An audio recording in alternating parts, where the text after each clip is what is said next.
Hello and welcome to another episode of Tiva Drive, and this time around we are back with the Kia EV6 2025 edition, which underwent some substantial changes. Some of them are cosmetic, like the whole new front, and that includes new DRL signature, as you can see here, completely different from the triangular before.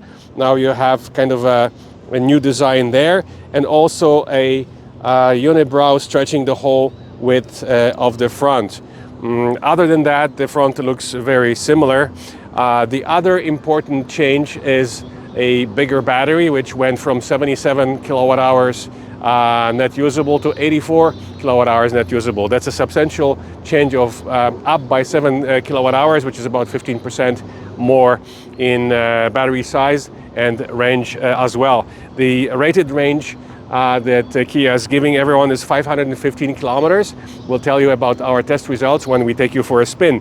And the other very important change, I'm holding it in my hand, and that is actually that Kia now offers a Tesla NACS charging plug. So let's take you to the back of the car and we'll show you where that change is visible. The charge port itself looks exactly the same. It's in the same location. By the way, the location of the charge port at the driver's side rear is perfect for Tesla superchargers. That's exactly where the Tesla plug is located. And as you can see here, this is a Tesla plug. So in order to use a J1772 like we have at home, we have to plug this. The car comes with two adapters. This is a Tesla on one side, J1772 on the other, and for fast charging at DC stations, you need a Tesla to CCS adapter. So you simply plug it in, and then you plug in your J1772, and the other one is your CCS adapter. And we've used them both. We have videos from both charging sessions. We'll tell you all about it. So for now, let's just jump in and tell you about our test results.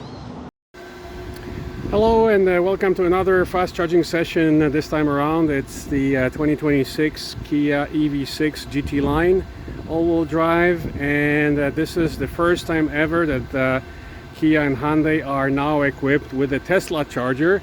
So in order to plug in here at Electrify Canada in Barrie, we are using the provided adapter from CCS to Tesla. As you can see, the plug is a Tesla plug, and this is the adapter. The car also comes with a J1772 level 2 adapter, and it's charging fine here at Electrify Canada. We plugged in at around 45%, and this is a 150 kilowatt unit, and we got up to 130 pretty much right away. It ramped up pretty quickly. We could not use the only 350 kilowatt unit, which is unit number 4, because it's broken. So only the 150 kilowatt units are operating, so we're gonna report it via the app to Electrify Canada to let them know. The design of the car changed mostly in the front. The back is pretty much the same. The location of the charge port is great for Tesla superchargers, except here in Barrie. None of the two locations are V3, so we cannot use the Tesla superchargers here, so we can only use Mississauga and Dixie and QEW, or we can use Port Severn, which we will do probably. We'll do another session plugging it into a Tesla supercharger just to see how it works and what kind of speed we're gonna get. The interior of the car did not change either. We love the opening sunroof as always in the EV6. We prefer that to Ioniq 5's fixed glass sunroof. That's right now it's closed because it's kind of warm. It's almost 30 degrees plus humidity. So let's see here. You can see here 46 minutes, 17 minutes to 80% from 51, so only getting about 130 kilowatts. The main dashboard doesn't give you the charging speed. Here, actually no, it does. We're down to only 86 kilowatts. Weird, because we started, we had 130 below 50%, and now we're down to 86.5 kilowatts only at 52%. So that's kind of unusual. That's why it's gonna take so long to even reach the 80%. So we're gonna go and have dinner. Where the big change has happened is in the front. The whole front Lighting has been redesigned. You have a unibrow stretching from one end of the car to the other, and a different design of the LED daytime running lights in the front. So it's always been a good looking car, very unique, and it's still looking good, even better I'd say with this new design.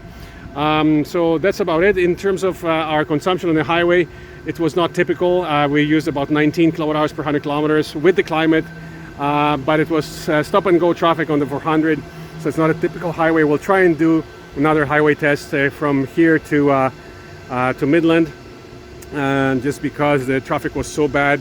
It's not really reflective of normal highway speeds. So that's about it from Barrie Electrify Canada, and stay tuned for the full review for this car coming soon to our channel.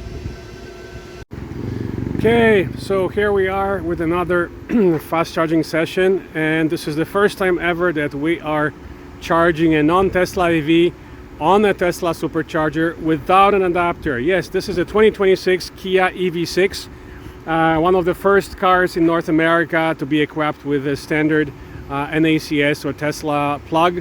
So I'm here at the Tesla V3 in Port Severn and charging, and I started at around 73%, and it ramped up pretty quickly to all the way to 120 kilowatts, which is faster than what we just did from 50 to 87% at Electrify Canada in Barrie. The maximum there was about the same, 120 kilowatts, but it ramped down very quickly. Just above 50%, it ramped down to about 90 or 88 or so. And here we started at 73 and we are at 120. So that's quite impressive. Here's the beautiful new front, and we are the only, there was a Tesla Model S charging. All of them are open. So even though it's maybe pricier than the rest, and we'll post the final pricing after we finish the session. Some Tesla superchargers are from 70 to even 82 cents per kilowatt hour, except if you charge it in the middle of the night, it can be as low as 39 cents. And that's the at the Dixie and QEW location V3s. So we'll let you know. Stay tuned to our Facebook page. We'll post the final bill from this Tesla supercharger. Yeah, quite amazing. So let's give you a close-up of the Tesla plug. There you go. Located in the perfect location in the back of the car, so even short cables are not an issue. And here is a Tesla plug, no adapter. Amazing. That's about it from us, from Port Severn, and this 2026 Kia EV6. And this is a GT line version, not the proper GT, just a GT line.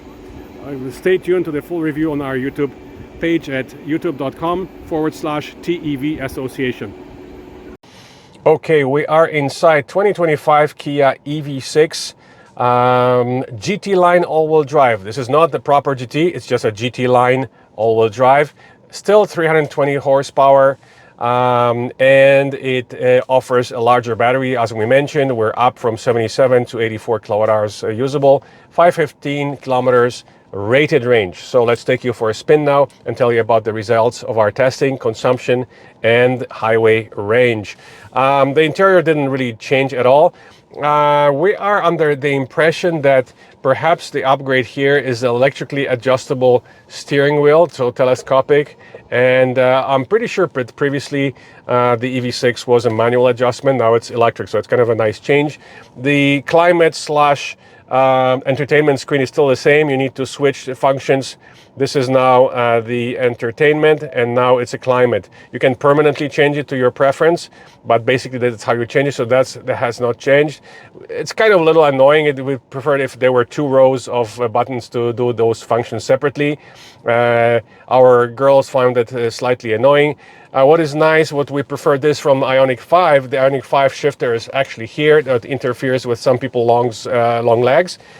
Here the shifter is here, start stop button here, seat heating, seat cooling, it's all here at the top as well. And your drive mode button is here. So we love the fact that there's still a drive mode button and it's all right here. So we're gonna switch it. Perhaps we've been driving this whole time in eco mode, so let's put it in sport and take you for a spin. All right, so as usual, we have taken the car a few times up and down Highway 400, southbound, northbound, between Toronto and Georgian Bay. And we did actually 2 fast charging sessions. Mostly we charged it at home, but we wanted to make a point of the options to fast charge it. So we did a fast charging session at Electrify Canada and another one at Tesla during the same drive. So we'll tell you all about it shortly. But first of all, our different runs on the highway. First 2 runs, they produced a consumption above 20, actually above 21. And then the second one was a little bit better. Conditions were always the same. The temperature outside was about 30 degrees. We were doing it with the climate on. Right now we're at 25, but we were doing those highway runs at 23 because it was a very hot day, over 30 and close to 40 with humidity. So we had in order to be comfortable, we had to set the climate at 23 degrees. Our worst result was 21.5 kilowatt hours per 100 kilometers, which based on the net size of 84 kilowatt hours usable would produce a highway range of around 400 kilometers. Our best result was just under 18.8 kilowatt hours per 100 kilometers, which translates into a highway range of about 458 kilometers. So that's pretty good, much better than before, of course. It's not quite the rated range. What we experienced is that during this last run, when we achieved this lowest result, when we turned the car on at 100%, it was showing an estimate of the range of 505 kilometers without climate. And then once we turned the climate on, it was showing 468. So that estimate was pretty much bang on in terms of our actual consumption during that trip, going southbound on the 400. As you know, the southbound trips are always a little bit more efficient because it's downhill, where the northbound is uphill. The winds were calm, so they were not affecting this test results. So again, 400 and roughly 50 kilometers highway range. It's a pretty good score. You could probably try and stretch it to about 500 or closer to the rated range on the highway with climate in the summer if you were to kind of slow down, but we were just following traffic as always. We tried to make those tests very realistic. So we're driving middle to left lane speeds following traffic like most people probably do. If you were to just follow the semis in the right lane, I'm pretty sure you could stretch that to very close to the rated 515 kilometer range. So that's about it. Now in the city, we were able to achieve around between 15 and 16 kilowatt hours per 100 kilometers. With the climate on. Most of the time this week, because the temperatures were pretty high, we're driving with the climate on. The rest of the testing was done, pretty much all of it on the highway. And again, we've had 2 fast charging sessions. At Electrify Canada from 48% to about 80%, and then the other session during the same trip, so we ended at 80%, then we took it further north to the next available V3 Tesla supercharger in Port Severn, and we started the session at 78%. We went to about 90. So the interesting thing is, and you will see it in our video from those 2 sessions, is that the Electrify Canada session, which unfortunately was done at the 150 kilowatt unit because the only one 350 kilowatt unit was broken. So we had to use the 150 kilowatt machine, and we got up to 130 kilowatt speed. However, just past 50%, and again we started at 48, just past 50%, it ramped down to below 90, just around 89 kilowatt speed. Then again, our second session during that same trip in Port Severn. 200 meters, traffic light camera ahead. Okay, that's actually not the Waze, that this is a Kia warning. Basically the second session, which started much higher, at a much higher state of charge at 78%, and it produced a speed of 120, and it kept it pretty long time. So again, at 78%, to get 120 is pretty impressive. So in other words, the Tesla supercharger without adapter, obviously, because there's an ACS native Tesla charge port here in this car, produced a better result than a session at a CCS station by Electrify Canada using the adapters. It's quite possible that these adapters are slowing down the charging process. There might be limitations to them, but that was the result that we experienced. So it's kind of interesting. Also, the car, actually, even though the battery is bigger and heavier, the car feels quicker. And by all measurements, we noticed that it's down from 4.9 seconds from 0 to 100 down to about 4.5 seconds. So that's pretty good results. It's one of the quickest cars in this price range. And we noticed that when you push it, we have it in sport mode now, the acceleration is, especially from 0, the acceleration is pretty impressive. Even on the highway, when you need to accelerate to pass another car, the acceleration is quite impressive. That's about it for those changes. Like we mentioned, bigger battery, new front design, and most importantly, a Tesla native and ACS charge port. The car comes with the 2 adapters like we showed you. So now you have all of the Tesla superchargers and all the other DC stations open to you as Kia owners. Next week we'll be testing the Ioniq 5 cousin. Most likely it'll be it'll be interesting to see our impressions of that car also improved and revised. So that's about it. If you have any questions regarding this test, please don't hesitate to comment and we'll try and answer your questions. Of course, don't forget to subscribe, to push the subscribe button on our channel to be informed when the next video will be available. And again, lots more pure electric, plug-in hybrid, and even hybrid cars that we'll be testing in the near future. And as always, we want to thank our sponsor, Condos and Castles Realty Inc. You can find them at www. 400 meters traffic light and speed camera ahead. 60 kilometers per hour speed limit. That's interesting. That's new with Kia, and it tells you not only the location of the cameras, but also it reminds you what the speed limit is. So again, our sponsor, you can find them at www.condosandcastles.com. Thank you for watching, and we'll see you at the next review.